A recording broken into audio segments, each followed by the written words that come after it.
Welcome to our Sound for Video session, Soundies. Good to have you all here today. It's the 4th of July, 2021. For those in the United States, happy Independence Day. It looks like for those in the United Kingdom, they're a little bit mixed on whether they'd like us or to consider taking us back or not. In any case, it's good to have you all here. Thanks for joining us.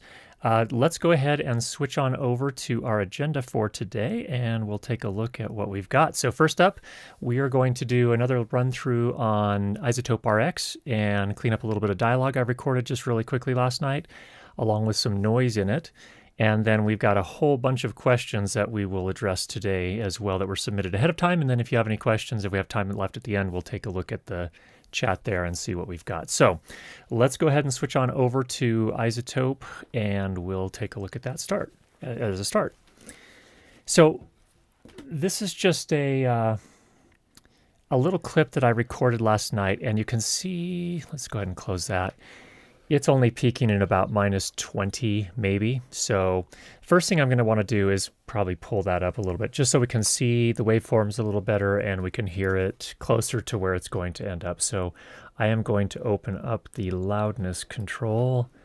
Right now it's sitting at -40 LUFS, which is way down there. We've got quite a bit of headroom. We've got, is everything okay over there with our technical director? We just had a director change. We had a director change, so it was a little bit interesting. Anyway, let's go ahead and bump this up to -25. We've got plenty of headroom to do that, so boom, there we go. That'll be a little easier for us to work with. Let me run through it really quickly so you can see where we're starting. We've got a fan. We've got some clinking noises here later. Let's start there. Here's some sample audio. I'm about 2 feet from a boom microphone. This is the 4017B from DPA.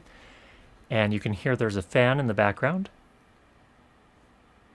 In addition to that, we've got some noise I want to make here. And I'm going to go ahead and keep talking so we can see if we can clean this noise up during my actual dialogue. And then we'll also do some without dialogue. So there's a little sample there. Let's see what we can do with RX. Okay, so that's going to be interesting. We've got some interesting stuff going on there. We've got the fan in the background, and that actually is pretty straightforward. Let me just switch over to spectrogram view. So here's the same thing, and you can see here the fan is actually some pretty broadband noise, and that's what all this kind of haze is here, especially prominent down at about just under 100 hertz. Is where kind of the base of that is sitting. And then those clinks, which you're going to hear right here, turns out those are pretty broadband too. And so that's going to be especially challenging to try and clean that up in between the dialogue and when it's overlapping with the dialogue. So what I'm really hoping to illustrate here today is that Izotope RX is really, really powerful, but it is not going to be able to fix all problems. And let's just kind of get into which problems you might be able to fix and which ones are going to be a little bit more challenging and probably not as likely to be able to fix. So, all right, what we can do first is I typically will do a high pass filter here again because we have that, the base of the fan noise is sitting down here below 100 hertz. I'm going to go ahead and apply a high pass filter. So I've just opened up an EQ here. We've got a high pass filter in here. And right now we have it set at 70 hertz at 24 dB per octave. We could actually go to 48 dB per octave. Let's go ahead and preview that with and without.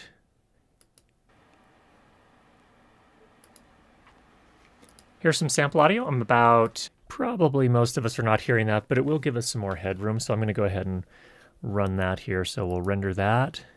And you can see it's already cleaned a good bit of that up underneath there. All right, so order of operations. So I might want to take care of any mouth clicks and pops. And we'll talk about order of operations a little bit later because we had a good question about that. And we've covered it a little bit in the past, but I want to cover it again here today. And we'll come back to that.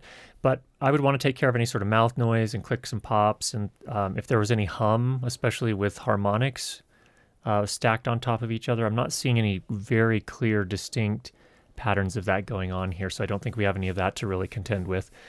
And then we have, of course, the fan noise, and we have these rascals here, these little clinks. And basically what that was, I was tapping a flashlight against a metal microphone stand. Horrible sound. Well, not necessarily that horrible, but we don't necessarily want a whole bunch of that coming through in our dialogue. Now, not super. Just keep the flashlights away from your microphone stands and don't do that when you're recording.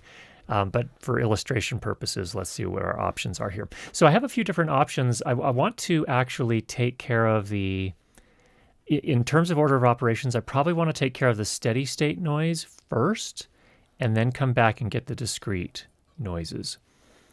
So I have a couple of different options here. I have the voice denoise module here in RX. I can pop that open.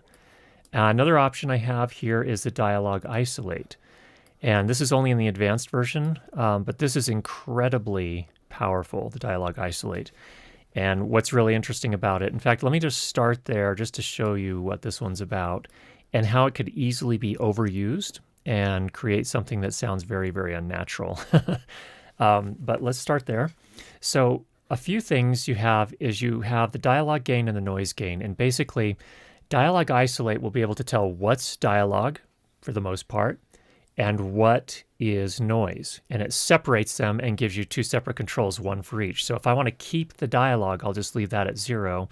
And if I want to attenuate the noise, I can use this slider here to change that. I can go down to -infinity, and if I wanted to add noise, I could. Narrative films, sometimes you might want to do that. But, I could go really crazy here. So let's just say, to show you a bad way to use this, I'm going to set it to -infinity. Now, you do have this dialogue separation sensitivity. That allows you to basically turn up the algorithm, if you will, or make it more sensitive to being able to tell the difference between dialogue and noise. We'll come back to that while we're previewing it. And then ambience preservation. How much of the ambience you want to retain? And that's just a straight percentage. Okay, so if you want to keep a little bit of that, you can do that here. So I'm going to go ahead and run through this and start changing the settings here.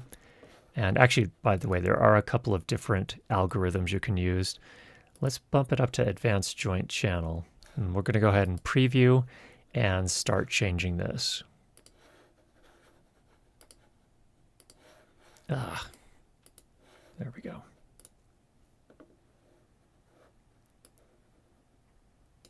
Here's some sample audio. I'm about 2 feet from a boom microphone. This is the 4017B from DPA. And you can hear there's a fan in the background. In addition to that, we've got some noise I want to make here. And I'm going to go ahead and keep talking so we can see if we can clean this noise up during my actual dialogue. Okay, I'm going to stop there. You can see it really took care of the fan noise. And it actually helped to address some of these as well, the clicking noises. And so let's go ahead and render that out and show you why I wouldn't want to do this. Going to run through that here. Watch especially these areas where the noise is. It decimated the noise. Let's listen to it now. Here's some sample audio. I'm about 2 feet from a boom microphone. This is the 4017B from DPA. And you can hear there's a fan in the background. In addition to that, okay, so here's the problem. If you do it like this, it sounds very processed. It sounds like, oh my gosh, what happened? It's like the audio just cut out when this guy stopped talking. And that's where you have to be really, really careful. I feel like or my sense is, and my approach is that if you go too crazy with this, it's starting to sound otherworldly, like not really natural. And so I typically like to leave a little bit of the ambiance and not go so crazy on the noise reduction. So let's go ahead and try that again. I'm going to undo Command Z, and let's take another pass at that.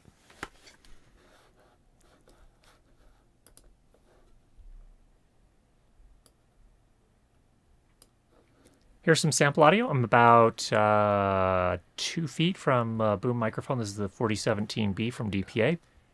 And you can hear there's a fan in the background. In addition to that, we've got some noise I want to make here. Okay, let's render that out.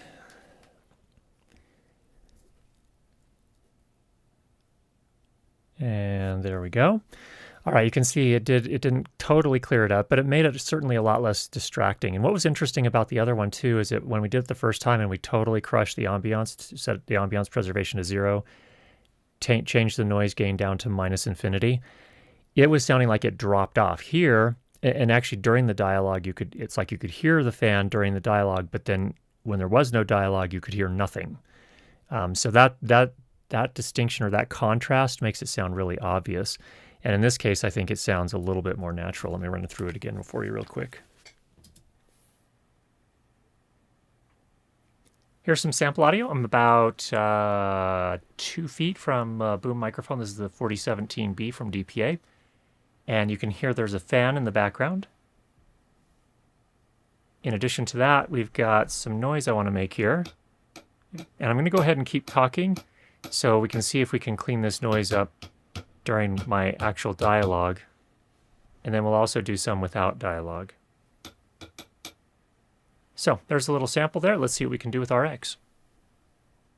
Okay, so that's kind of one of the things you can consider. So let's go ahead and the interesting thing was dialogue isolate is that it did a pretty good job as well of reducing these clinking sounds. And so this is one approach we could take, is use that as a first pass, and then we can come in and do a little bit of spectral repair from there. So in terms of spectral repair, you have a few different tools. You have attenuate, replace, pattern and partials plus noise. That we're going to just focus on attenuate and replace here for today. Now attenuate is basically figure out what's noise by selecting it, and so we have a variety of different tools we can use here. I could just come in here, for example, and I could select, I know those are clinks right there, select that, and then I could use attenuate to bring that down some. So let me go ahead and click render. Actually, let's do compare. That'll allow us to hear it before and after. So here's the before, and then here's after.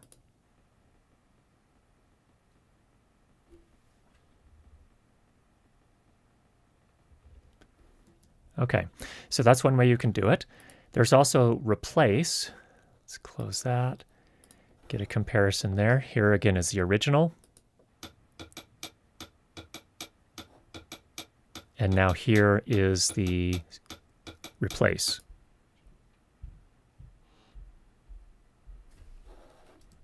Pretty amazing, huh? Let's go ahead and render that out. Let's see what we got without dialogue. So there's a little sample there. So that's kind of neat, right? Magical. But how is that going to work when we're talking at the same time? And that's where things become a little bit more tricky. So first of all, what I might want to do is come back to this kind of joint view. Here I can see I have a couple more clinks here, and I can actually take care of those here as well. So I'm going to go ahead and highlight those. Got to be kind of careful there. There we go. Back to our spectral repair. We'll go ahead and do, let's actually check to make sure we're not, when you get close to the dialogue, things can get a little funky because this replace algorithm is actually having to look around the spot where you're identifying this as noise to come up with what to replace it with. So we have to be careful when we're really close to dialogue like this. Let's go ahead and listen to before and after and see what we get. It's before, and here's after. Did a nice job. Let's go ahead and render that. And I'm going to go ahead and keep talking. Oops, sorry. Okay. Looks like there's another set of them right here. Let's go ahead and highlight those. Do a before and after. Before. After. Render that. Okay, so here's where we're at now. In addition to that, we've got some noise I want to make here. And I'm going to go ahead and keep talking so we can see if we can clean this noise up during my actual dialogue. And then we'll also do some without dialogue. Looks like maybe we have another one here. So we can see this one here. See if we can grab that. Now, if I've selected incorrectly, I can always do that. Let's do a comparison. Before, after. That's a problem. So you see what is right by the dialogue? We start getting this interesting effect here. Let's go ahead and close that. I want to hear what I'm saying there. So we can see if we can. So it is an S, and so it's having that. Let's try it and see what happens. So I'm going to go ahead and highlight that section and move this border over some. Preview, original, after. Okay, let's render that. Let's see what it sounds like now. I'm going to go ahead and keep talking so we can see if we can clean this noise up during my actual took care of that one. Okay, now here's the question. Can we do anything about those clinking noises that are happening while I'm talking? And that's the serious challenge. Like we've got, you can see again, because it's broadband, it's actually probably a little bit more broadband than even my voice. We have the clinking stuff up here, and we could come up here and attenuate that a bit, but that's going to start cutting into my dialogue as well. Let me just do a demonstration of that so you can see what that's about. We'll come into the spectral repair again, and let's just attenuate this time as opposed to replace. I'm going to go ahead and highlight this portion up here. I think basically right there. And let's go ahead and render that. Now let me play it. And I'm going to go ahead and keep talking so we can see if we can clean this noise up. So basically what that does is that'll take care of the kind of the high frequency, the clinking, higher frequency portions of that overall clink sound, but it's starting to cut into my dialogue as well. Now right there, we came down to about almost 9 kilohertz. So we started definitely cutting into my voice some. But that's the problem you have here, is that you're going to start cutting into the dialogue. And so there's going to come a point where you have to make a decision. Is this worth it? How much do I need to get rid of this versus not? And so those are some approaches that you can take there. All right, so I probably would not do that last one. I'd probably just live with those. And again, this highlights if you're on set and someone says, we'll just fix it in post, it's always good to have a good, clear picture about what can be fixed in post and what's going to be less likely to be fixed in post. And there's probably some additional things we could do here.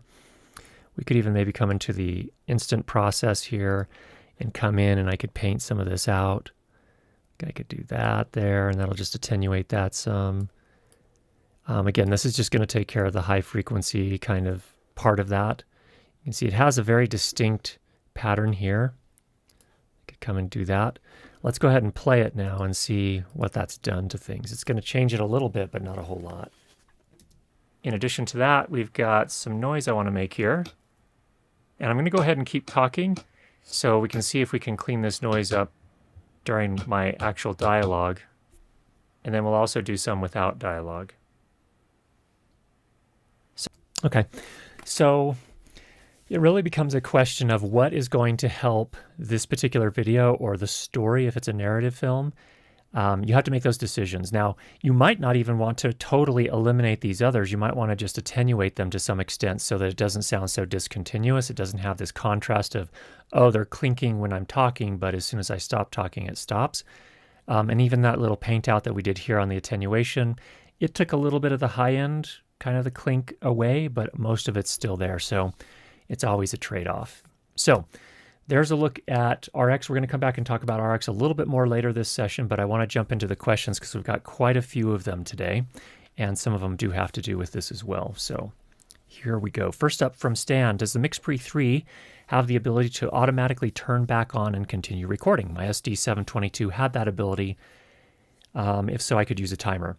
Stan, no. Unfortunately, the MixPre does not have that capability. You'd need to use some sort of external, well, I don't know. I don't see a way to do it even.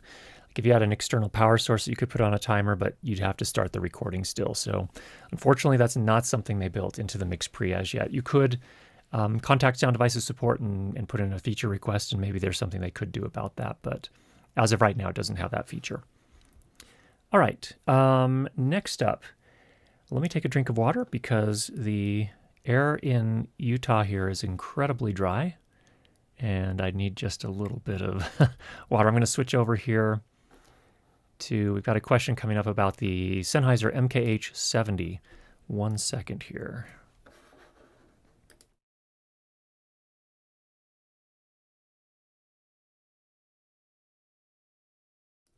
Okay. Let's see. Question from Roy. I have use of a Sennheiser MKH70 boom mic at no charge for as long as I need it. I have used it in several interviews hooked into the Canon C70, and I was wondering if you have any experience with this mic on indoor environments and how you would compare performance to the Sennheiser 416. So let's switch over to the Mac here real quick. So actually, the MKH70 is a discontinued microphone.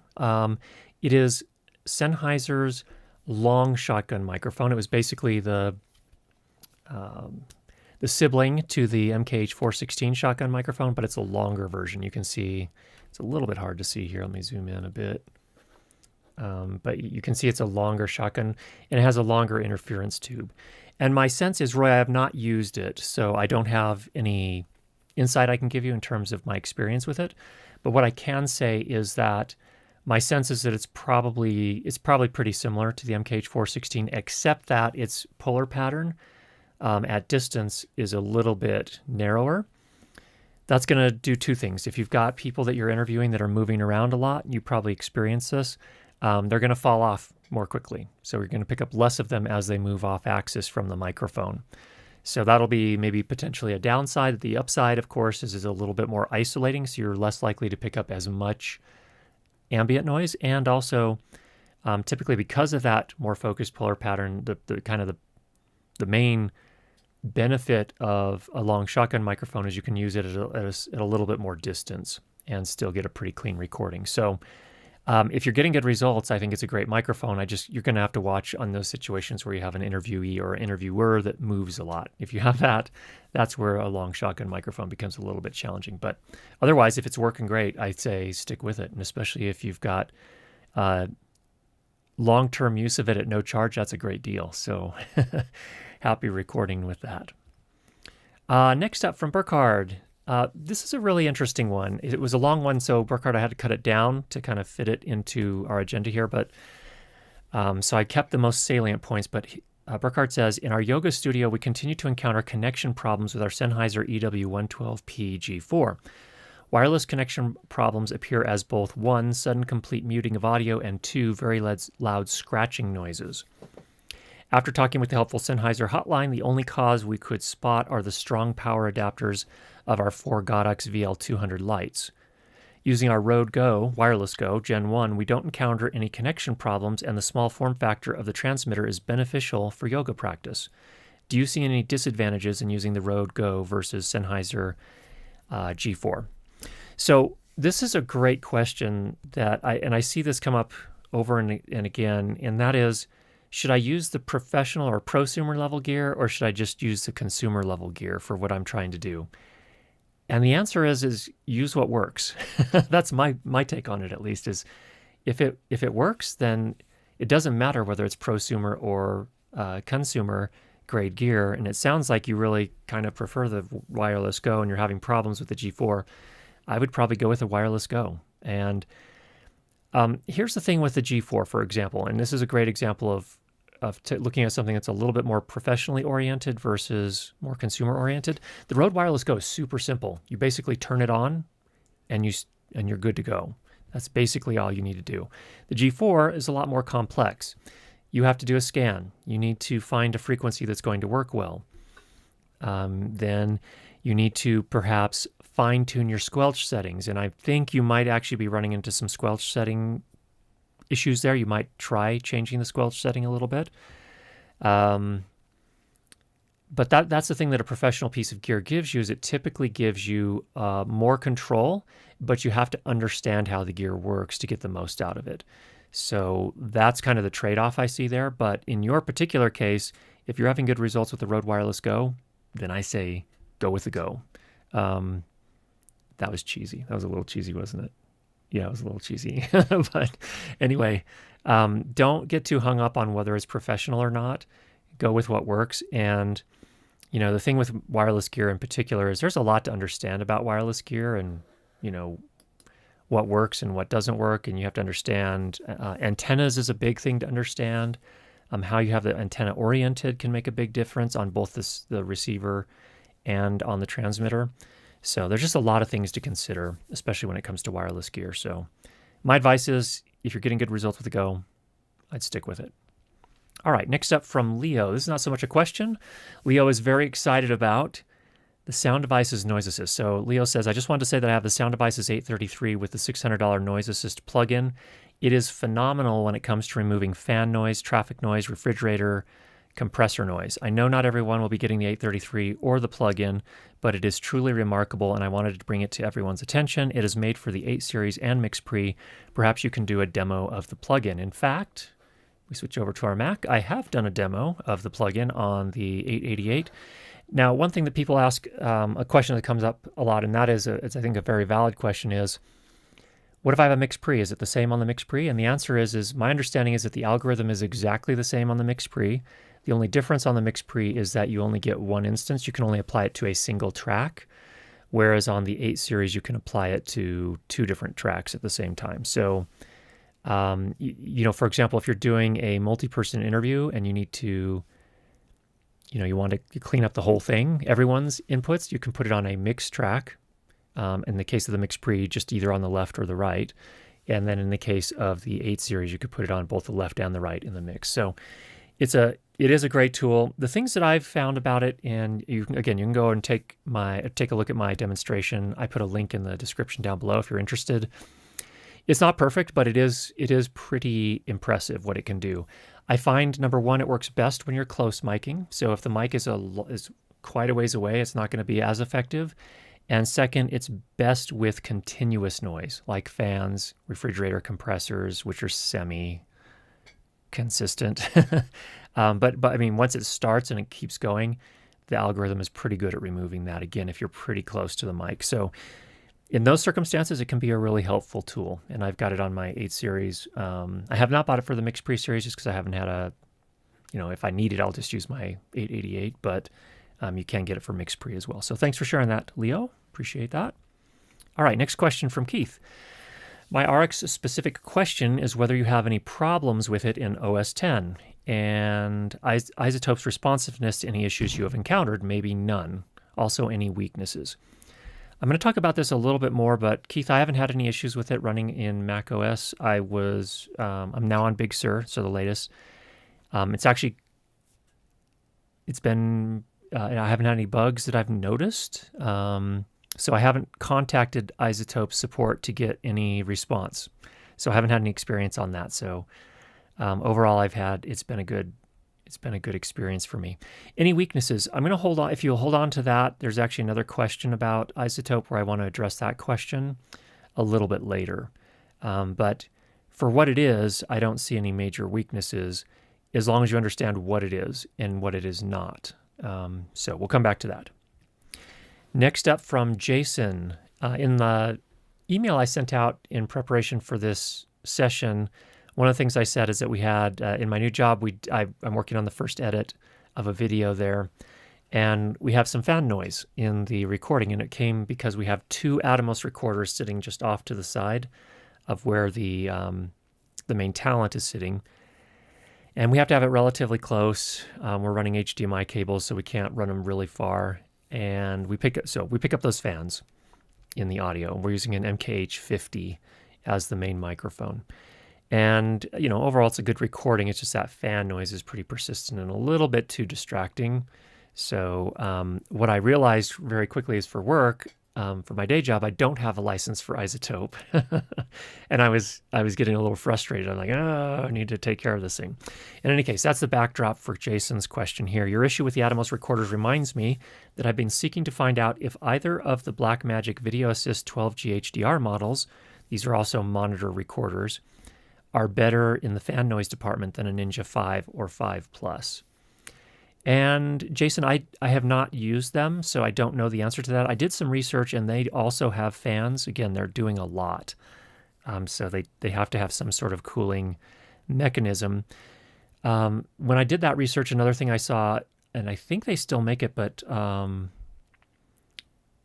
trying to remember the name of the company now, but they make an Odyssey recorder that's been out for years. It actually was out before, it was out a long time ago, well before the Ninja 5 came out. But I think it's called the Odyssey Q and the Q Plus.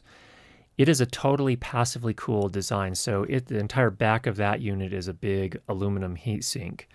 And so there's no fan. And for whatever reason, I don't know if it's marketing or if they just fell behind in terms of adding new features.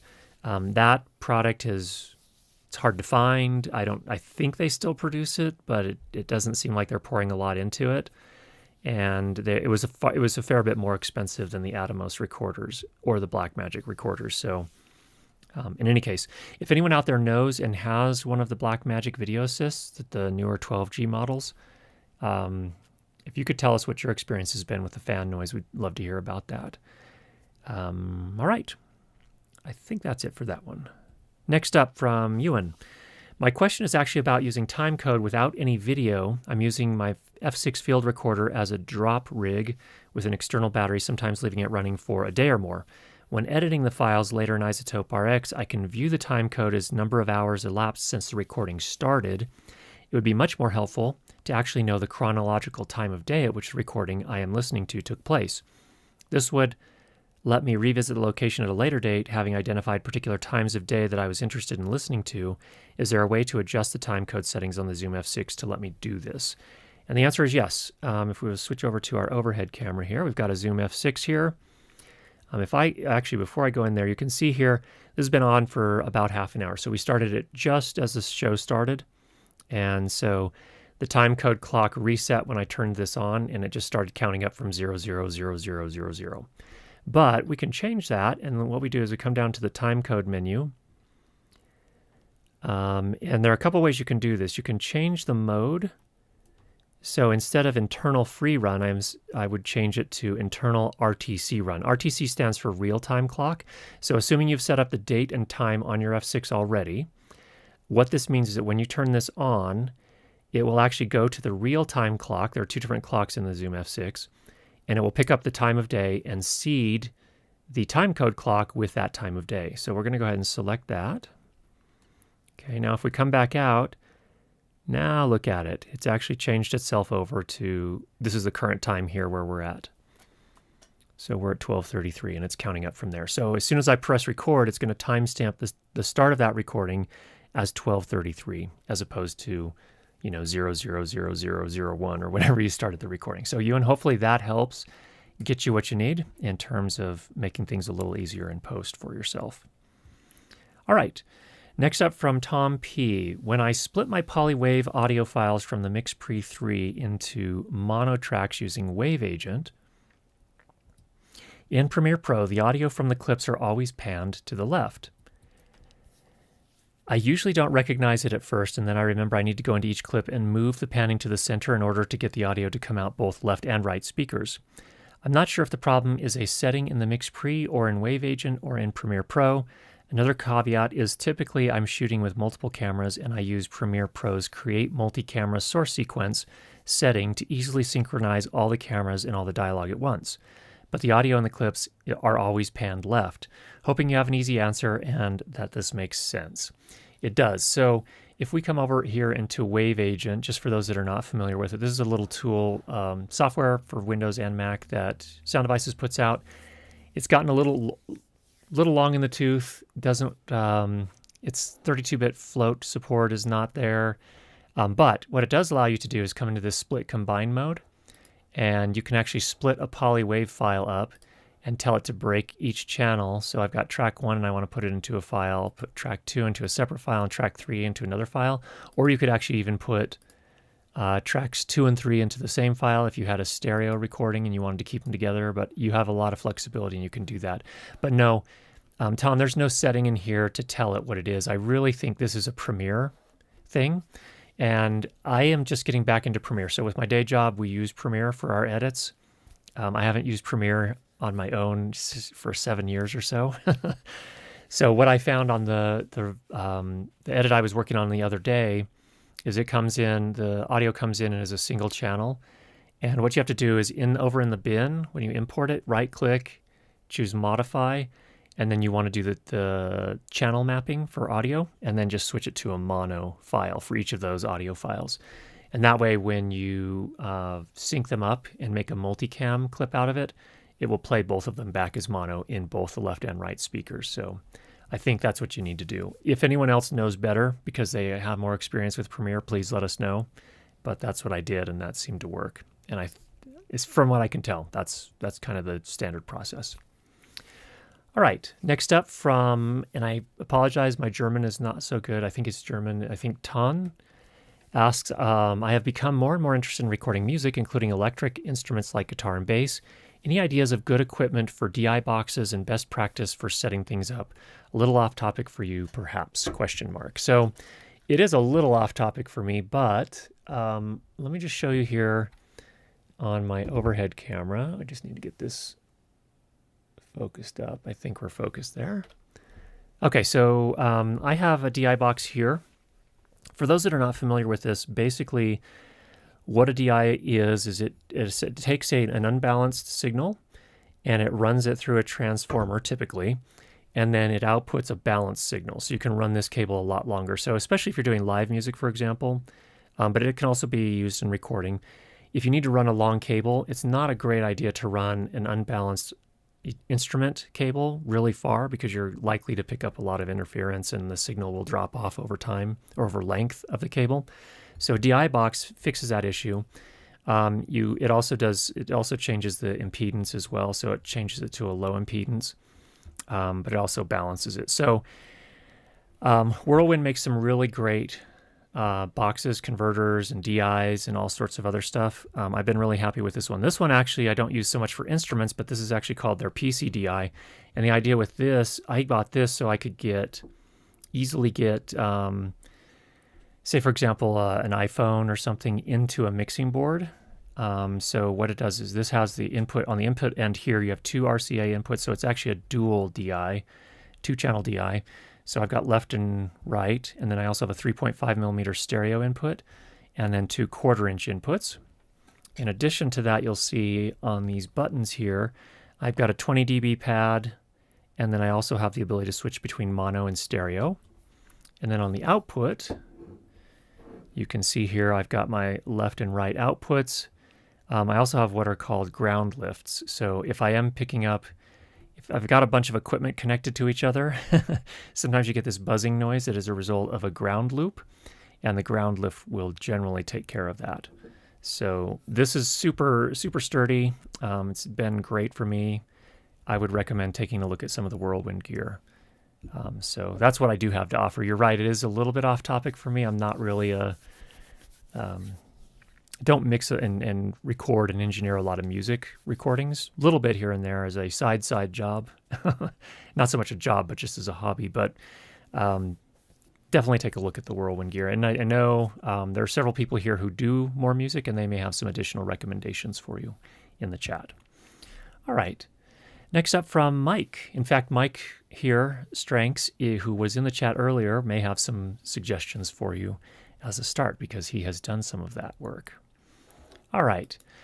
From Mike, he says, first of all, have you any experience of the products from AV Matrix? Any thoughts? I don't have any firsthand experience with these, Mike, but just for those that haven't heard of them, they're a company that makes a variety of different types of products for streaming. So they have video switchers, capture devices, PTZ cameras, encoders, signal converters. I have seen them when I did some searching for a variety of different products. They didn't have the exact things that I needed for what I was looking for at the time, but they looked like they make some quality products. So no firsthand experience though, unfortunately. All right, second question. Video and sound files gobble up huge amounts of disk space. How do you go about managing this? For instance, do you keep stubs, clips, takes, etc. after a project is completed, or do you delete them and just keep the finished and produced video or soundtrack? That depends very much on the project, Mike. It depends. So for example, on YouTube videos, when I'm done with them, unless I have a specific need to reuse some of those assets that I know at the time, I render out a master and I get rid of everything. I just keep the master. I archive the master, but I get rid of everything else. All the original footage, original audio files. For YouTube videos, I just don't have a need to keep them. And that would get huge, especially if you're shooting, ProRes HQ or some raw format over and over again. That just eats up a massive amount. I'm actually not as worried about sound files. Sound files are tiny in comparison, even if you're recording 32-bit float, but the video files are just what gets so huge. So that's the first thing. I don't keep those. However, if I'm doing paid work for a client, I'm working on a project that's more important to me in some fashions. There are a variety of different passion projects that I've worked on for short films. That stuff I will archive off, all of the raw stuff, and usually on those, I won't archive the video because I am not the DP in those cases or the director. I'm archiving all of the audio files in that case, so it doesn't take up a whole lot of room. Some personal projects where I do all of it, yes, I will keep all of it, and let me talk about in just a second here. Actually, you go ahead and you talk about, do you store whatever files you do keep on local drives in the cloud or both? And the answer is on both. So I have kind of I don't know if it's a complex setup, but this is what I have. So attached to my editing computer here, I have 2 SSD drives that are Thunderbolt drives. So they're very, very high speed. They can transfer something like 2,800, I can't remember if it's megabits or megabytes per second. They're incredibly fast. So they're super high speed SSD drives via Thunderbolt. And that's where I do my main editing. So any active projects live on those drives. If I need to save anything from there, then I have my medium-term storage, and that is actually a spinning disk RAID array. I'm using a Thunderbay 4 from OWC, and that's got 4 disks in it. And I think it's RAID 5.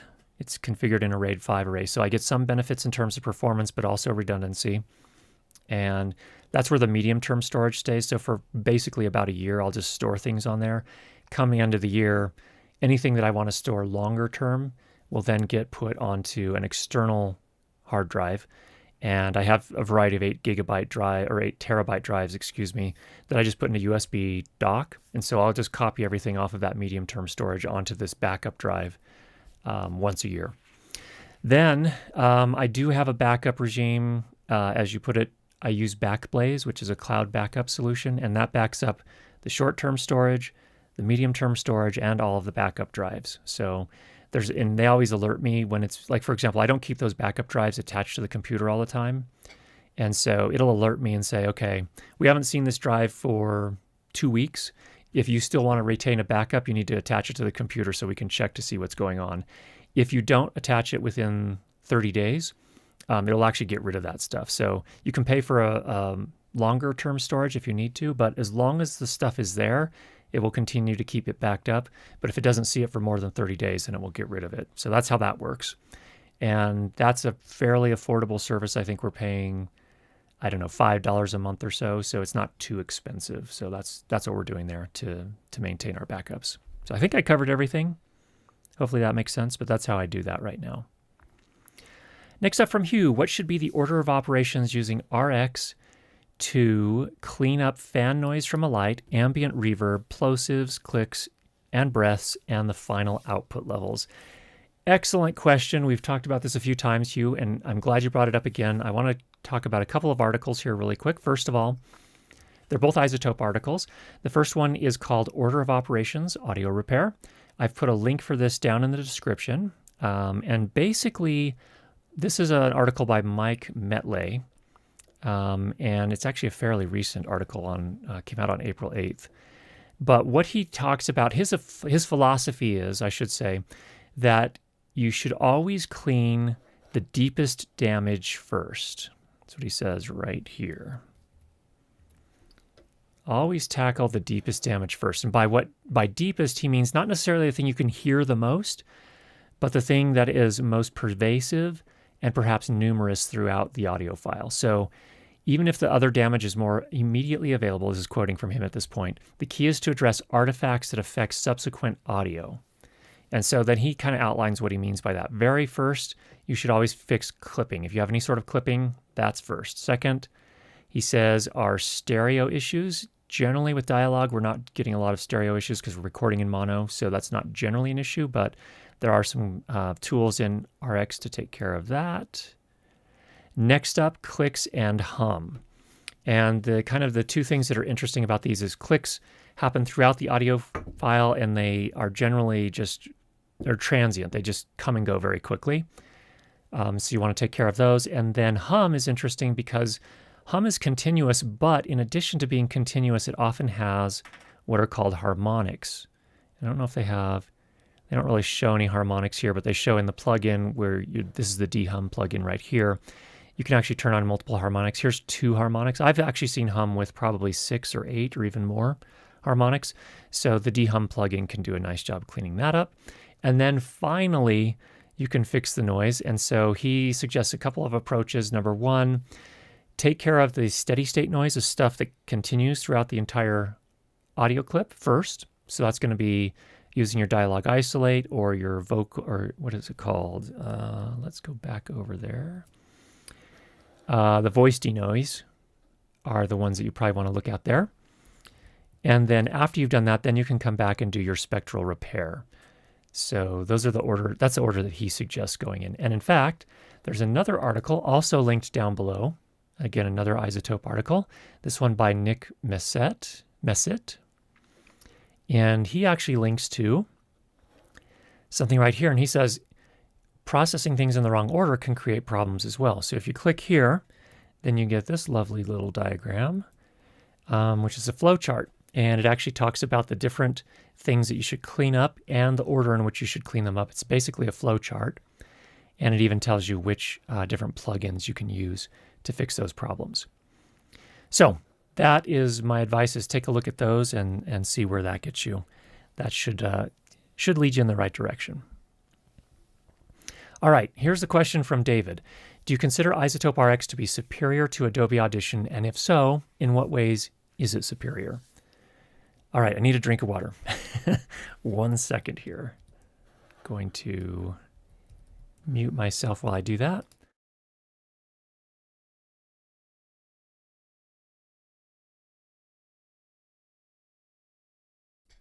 Okay.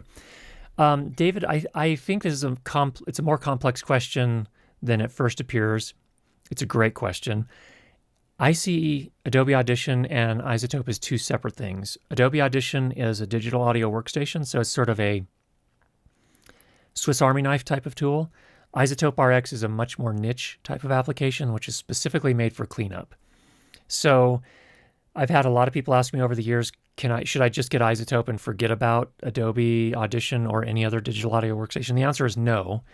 Generally not, unless you have kind of a special use case. But generally, a digital audio workstation is going to be much more powerful in terms of mixing, and that's just something that Izotope RX doesn't do. It's not a digital audio workstation. It is a cleanup app.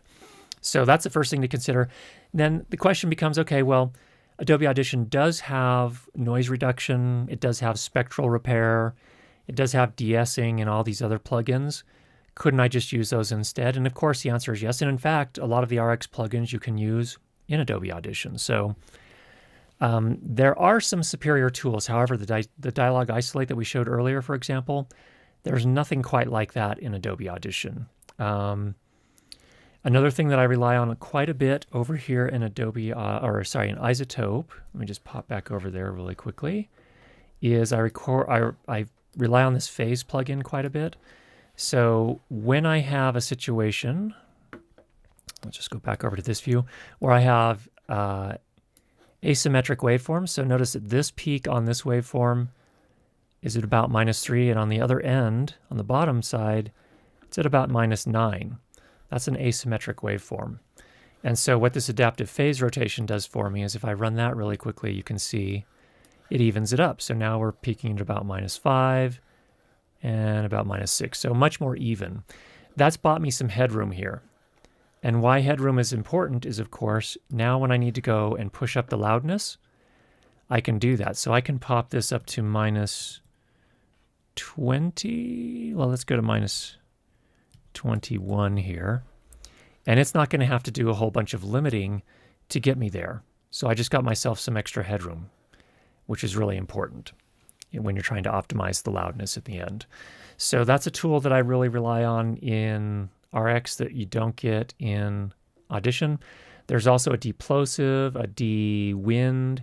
There's just a lot of really kind of fine-tuned tools for cleanup that you won't necessarily get over in Audition. Additionally, there's also this mouth declick in addition to the declick. So you have a couple of different declicking plugins. So what I would say is this: when you're getting started, it makes sense to me to just have something like Adobe Audition, a digital audio workstation that is kind of a Swiss Army knife type of thing. Once you're getting paid for jobs and you need to be able to work quickly and do deeper cleaning, that's when Izotope RX, especially the standard and advanced editions, start to make a lot more sense. So that's my thinking on that. Okay, let's pop back over to, I think that's all the questions. Yep, that's all we had submitted ahead of time. So we'll go over to the chat here. Emma was just typing madly. I don't know what that was about. I was going to answer this question, but you can do it now. Okay, I get to answer this question. From Boulder Surfer, what is Curtis using to mute his mic? Thanks. Dave, I am using, we can actually switch over to the computer here. I'm just using the ATEM software control. So when I need to mute myself, and I can turn myself back on to unmute myself. So I'm just using the ATEM software control for that particular thing. So I'm running, just in terms of audio signal chain today, again, it's the Earthworks SR314 to the Rupert Neve Shelford channel, into the Canon C70, HDMI into the ATEM Mini Extreme. And then I'm using the ATEM software control to mute myself when I do that. So good question. Okay, what else do we have in the chat? This is back to noise reduction in RX. Okay, back to noise reduction in RX. Couldn't you use room tone and overlay it with the over-processed audio? Brian, that's a great point, and yes, you could do that. The concern I had about that particular clip, though, is that some of the fan stayed in the dialogue parts. I could still hear it a little bit, and then it completely dropped off. So you could add some room tone back, but my point there is just don't go too crazy with the dialogue isolate if you do have it. I think a middle ground is a better choice there. And you can still add room tone back if you need to, but you may have to, during the dialogue part, you may actually have to fade out of your room tone and then fade back in the silent portions in between lines. So it can be a lot of work. The idea is that you want, of course, the audience to be able to hear, to feel like they're there, to not get this jarring effect of going back and forth between room tone and not room tone, or, you know, room tone when I'm talking, but no room tone when I stop talking. That kind of thing is what you want to avoid, in my opinion. So that's kind of how I approach that. It's great. It's a great question. But yes, definitely use room tone. And with narrative films, I'm adding room tone tracks all the time to keep things consistent and smooth and a regular experience. One of the things I find is that when we first start, and this includes myself, I wanted everything to sound like it was recorded in a perfectly pristine studio with absolutely no noise. And for narrative film, that's not generally the best approach. In narrative film in particular, you need it to feel more real and be not distracting. And so the problem that I see is that a lot of times when we're first starting, and this is, again, including myself, I tried so hard to remove all the noise that it became very obvious. It sounded like this gating effect. Like as soon as I stop talking, everything drops out. And it's almost like, whoa, are the speakers still on? Did something just happen to the sound system? You don't want that experience for your audience. And so that's where you just have to be kind of careful. And also, you could start to cut into the fidelity of the dialogue when you start pushing those denoisers really, really hard, or a gate or anything like that. So just be careful with that stuff. So great question, Brian. All right, next up. Next up from Peter, can you select the obvious clinks and then copy all the other clinks like a select all? I don't know of a way to do that in RX. That's a really interesting idea, though, and I won't be surprised if at some point in the future, RX and other tools like it start to get that level of processing and capability we're starting to see, you know, like, for example, with the Apple Silicon, now we're seeing all of these neural engine kind of additional processing that's available. And I think you're going to start to see that kind of stuff creep up. And in fact, a lot of the newest, no, not a lot, but some of the newer features in the latest version of RX include, they're calling them artificial intelligence. I don't know if it's actually, sometimes I feel like that term's a little overused and misused, but they're using some sort of machine learning or something like it to do some more sophisticated processing. And I wouldn't be surprised, Peter, if that's something that they end up doing in the future. I'm not aware of any way to do that currently, but at some point in the future, I wouldn't be surprised if we start to see something like that. Okay, next. Back to Dave. Does RX-8 allow you to sample noise spectrally to learn what to remove? It does, in fact. So let's just switch back over here really quickly. Depending on the plugin, so here, for example, in the voice denoise, I can go into adaptive mode or into learn mode. And here you get to specifically choose what you want to use as the algorithm to use. I can actually highlight multiple sections here by pressing the Shift button on the keyboard and just highlighting that as well. So I can actually click Learn, and it has found the noise print, the spectral noise print, and then use that as the basis for cleaning up the noise from there. And you can change your threshold and how much you want to reduce it. So yes, it does some of that already, depending on the plugin. Hi, Holger. How would you eliminate that fan noise with RX-8 standard, which doesn't have dialogue isolate? I would use the voice denoise, would be probably the most likely tool to make that work. And in fact, if we go back over here, that's the one we were just demonstrating here with the ability to multi-select the noise print. You don't have to use that, by the way. You can go into adaptive mode and it will figure it out on its own, do its best to figure out what it thinks is the noise print. But if you want to be a little bit more particular and say, hey, this is specifically what I want you to look for, then you can use that. So yes, it definitely does that for you.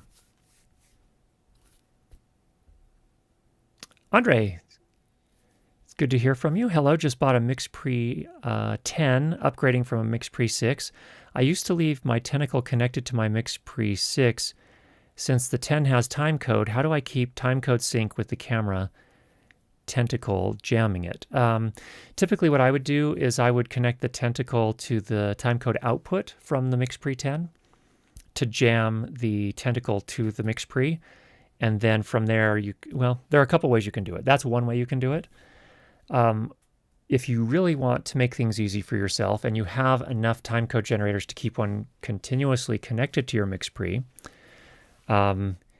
what the benefit of doing this is that you can actually wirelessly rejam the tentacle syncies whenever you need to, whenever you choose to. So if you've been shooting for 4 hours and then everyone goes to a meal and then you come back and you want to rejam just to make sure everything's in lockstep, you can wirelessly do that. So in that case, you would connect a tentacle syncy to the input on the MixPre 10, and you would tell the MixPre 10 to get its timecode from an external device, and that would allow you to wirelessly jam. Now, if you don't have enough to keep one connected all the time, then you would connect the tentacle to the output and use the MixPre's timecode clock as the master, jam the tentacle sync E to it, and then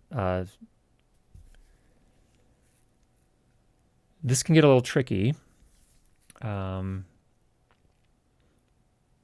because you want all of them to jam together. So what I would recommend keeping it connected as a master clock to the MixPre, and then that way when you use the wireless sync capability, everything is in sync. All of the timecode generators that you have, whatever cameras you have those attached to, plus the MixPre are going to be in lockstep. So that's how I'd approach it. It's going to be a little more expensive because you do have to buy a tentacle syncy for your MixPre, but then you get that wireless resync feature, which is super nice. So that's how I'd approach it. All right, I'm told that we are at time. I wanted to say thanks to everybody for coming to our Sound for Video session today, first of all. Thanks for the great questions. Get out there and make some great sound, and we will talk to you again next week. Take care, everybody.